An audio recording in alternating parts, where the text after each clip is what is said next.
So we recently did a video on the pros and cons of wagon strollers, and thought that it might be worthwhile to put out the same sort of thing about ultra compacts, as, in the modern world, they seem to be increasingly advertised as primary use models, as in the only stroller you'll need, which can be true for some people, provided specific lifestyle and environmental factors, but which definitely won't be true for everybody.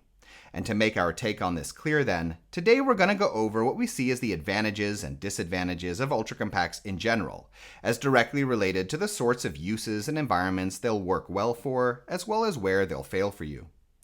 And starting off with the advantages, other than the often lesser known positive of relatively large seating space, at least in comparison to reversible seat strollers, the key advantages of ultra compacts are their small size, lightweight, and the fact that their designs often emphasize easy folding and more convenient carrying solutions than larger models.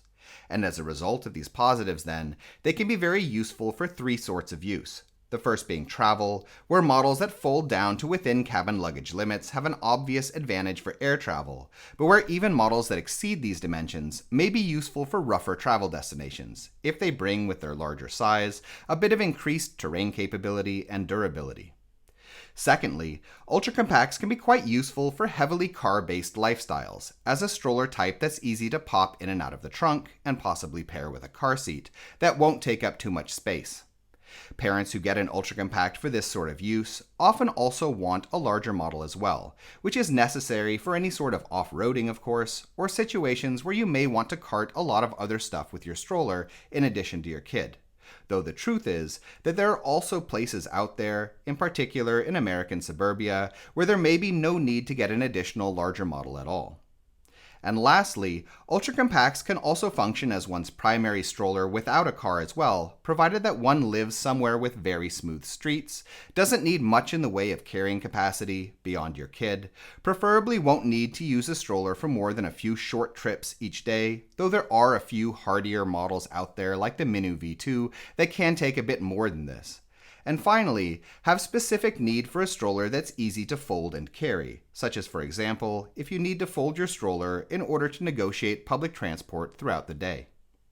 As far as the disadvantages of ultra compacts are concerned, regardless of how you plan to use one, it's worth knowing the following in my opinion. Firstly, that the durability of ultra compacts is generally less than with larger models, due simply to the emphasis on building them as light as possible. There are definite exceptions here, but generally, ultra compacts will wear down and break quickly if you overstress them with too much weight, especially hung from the handle or from the use of wheeled boards, or by regularly using them over gravel, cobblestones, dirt roads, and other rougher environments. Or, with a lot of models, even by using them with a sort of all-day, everyday regularity that larger models are capable of handling. Ultra compacts are also, as a class of stroller, significantly less terrain capable than larger models. All ultra compacts are intended to generally be used on smoother pavement, indoor environments, or if off-road, then stuff like well-maintained lawn. Many models can handle a bit more than this on occasion, like a gravel parking lot or a stretch of particularly root-cracked sidewalk, but the going will feel bumpy and tough, and this sort of use will also naturally wear down the chassis over time. And lastly, for negatives, it's worth considering with ultra compacts that even beyond these weaknesses with durability and terrain capability, there are comfort losses versus larger models as well, including reduced basket size and seats that are generally non-reversible, often not as upright as larger models, and even though total seat size, meaning taking into account space beneath the canopy and the distance to the front frame mounted footrest, may, as I said, often be larger than with reversible seat models, the sitting surface itself, whose size is important for head and leg support in the reclined position, is not always as long as with larger models, though again, there are exceptions, such as the Bugaboo Butterfly, for example. In any case, we hope you found this video interesting, and if you did, we ask you subscribe, as it helps us to continue making videos in the future.